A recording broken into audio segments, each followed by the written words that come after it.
집을 구입했을 때 거주 비용으로 보통의 경우 5가지가 나갑니다.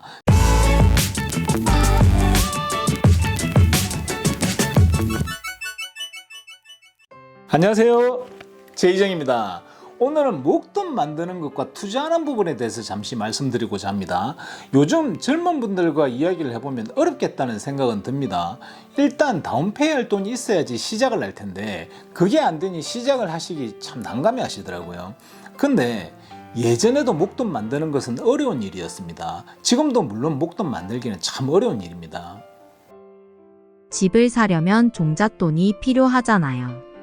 근데 돈 모으기 참 힘든데 돈을 모으는 노하우가 있을까요? 부모를 잘 만나면 됩니다. 부모님께 이렇게 가시기 전에 더 파이팅 하시라고 응원을 하고 독려를 해보시고 이렇게 하시는 것도 그건 그냥 농담으로 해본 말이고요. 근데 사실 이게 농담으로 해본 말이긴 한데 실질적으로 부모님이 좀 도와주시는 것과 안 도와주시고 혼자 일어서는 것은 솔직히 현실적으로 차이가 좀 많이 큽니다. 요즘 젊은 친구들 월급하고 생활비용 그리고 물가, 집값을 대입해보면 복잡하게 계산을 안 해도 답이 나오지 않습니까?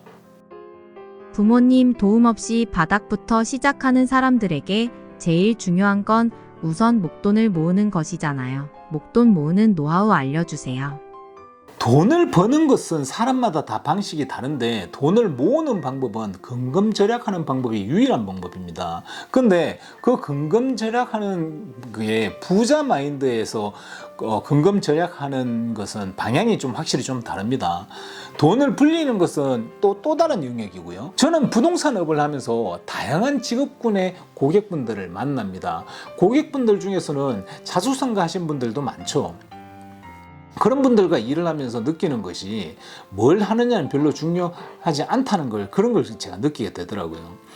각 업계의 탑들은 다 잘 법니다. 의사, 변호사, 외식업, 세일즈, 공사, 청소, 가르너 등 이렇게 모든 업계에서 탑에 계신 분들은 비슷하게 잘 법니다.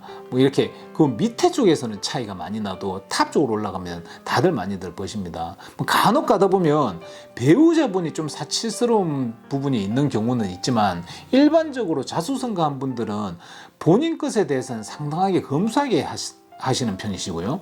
그리고 남한테 잘 베풀고요. 근데 사실 젊은 친구들의 경우는 미친 듯이 일하면서 살아도 돈이 딱히 일하는 만큼 이렇게 모이는 느낌은 없을 것입니다.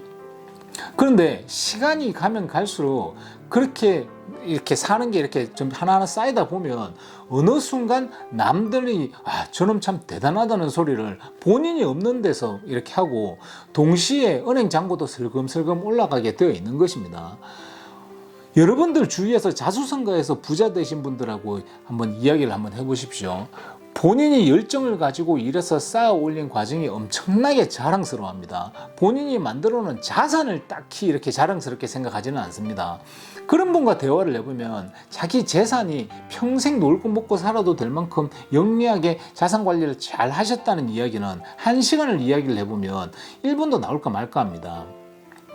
노상하시는 이야기가 미친 사람처럼 일했고 자기가 이런 걸 이렇게 했고 저를 이렇게 했고 진짜 열정을 가지고 자기가 일했다는 부분을 엄청나게 자랑스럽게 생각을 하십니다. 그리고 그렇게들 말씀을 하시고요. 간단하게 한 줄로 말하면요, 모든 것을 바쳐서 열정을 다해서 탑이 되기 위해서 일을 하면 어느 순간 돈은 따라와 있다, 이것입니다.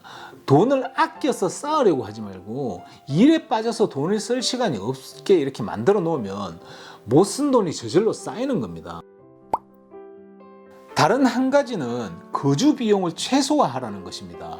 그래야 돈을 모을 수 있고 모은 돈으로 투자를 해서 돈을 벌 수가 있는 것입니다. 거주에는 2가지 종류가 있죠. 하나는 렌트고 하나는 집을 구입해서 거주를 하는 것입니다.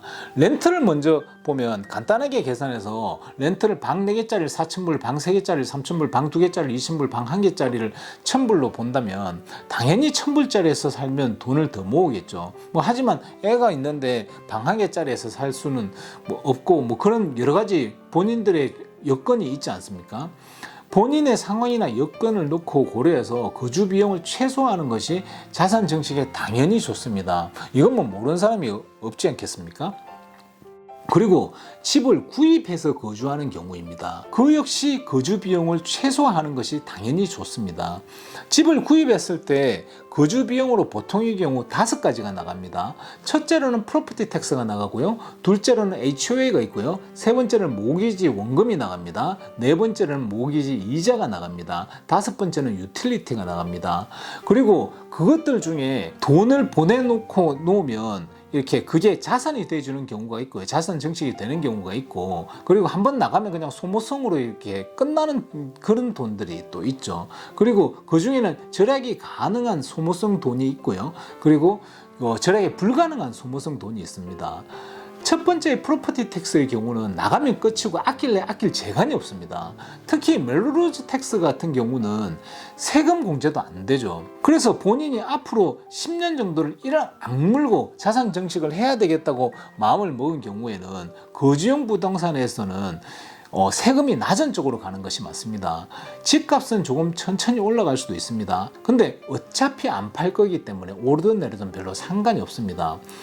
살고 있는 집을 이용해 가지고 돈을 벌 생각이 아니고, 살고 있는 집을 이제 최소한 적게 써 가지고 돈을 모으는 게 목적이니까요. 투자용 부동산은 세금이 좀 많은 지역이든 혹은 좀 올라갈 만한 지역으로 사면 됩니다. 세금이 얼마가 되든지 상관이 없는 게, 그건 집주인이 낼 것이 아니고 세입자가 낼 거잖아요.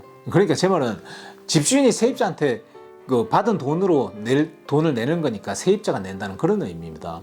두 번째로는 HOA. 이것도 마찬가지로 아낄래 아낄 수 있는 부분이 아닙니다. 당연히 주거용 부동산은 HOA가 낮으면 낮을수록 좋습니다.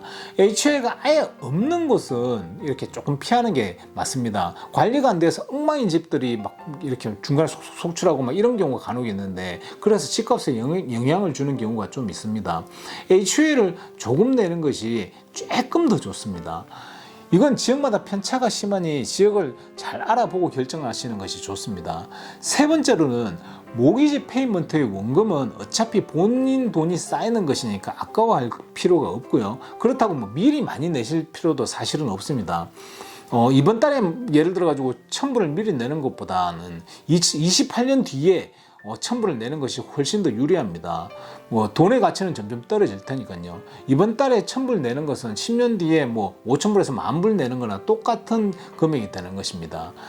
지금 모기지로 $1,000를 먼저 내고 싶으면 그냥 그 돈으로 모기지 회사, 모기지 주식 회사의 주식을 한 1,000불어치 사놓는 것이 훨씬 더 낫겠죠. 근데 사실 우리도 조금씩 더 냅니다. 이상하게 그건 조금씩 더 내야 할 것 같더라고요.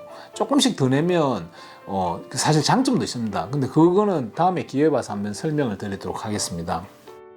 네 번째로는 모기지 페이먼트 이자. 이자는 세금 공제가 되는 부분까지만 가치가 있습니다.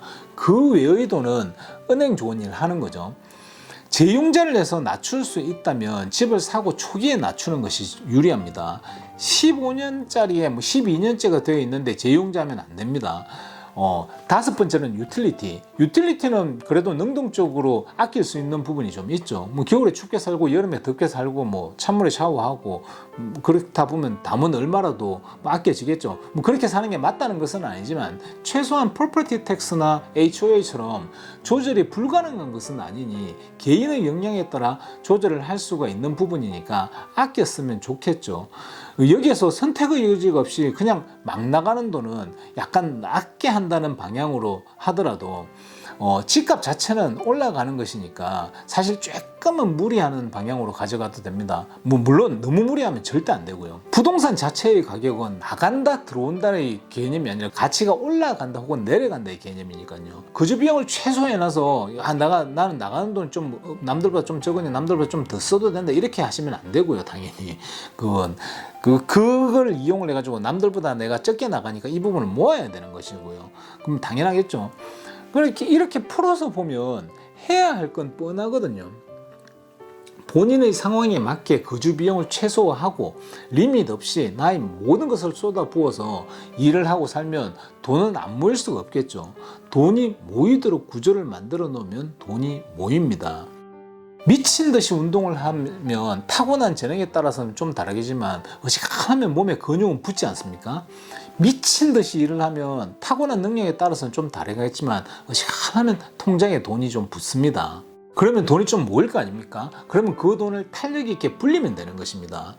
처음에 모으는 것이 힘든 거지 솔직히 그 다음부터는 별로 어려운 일은 아닙니다. 그러면 종잣돈을 모았어요. 그러면 그 다음에는 어떻게 해야 되죠? 이상입니다. 도움이 됐으면 좋겠습니다. 감사합니다.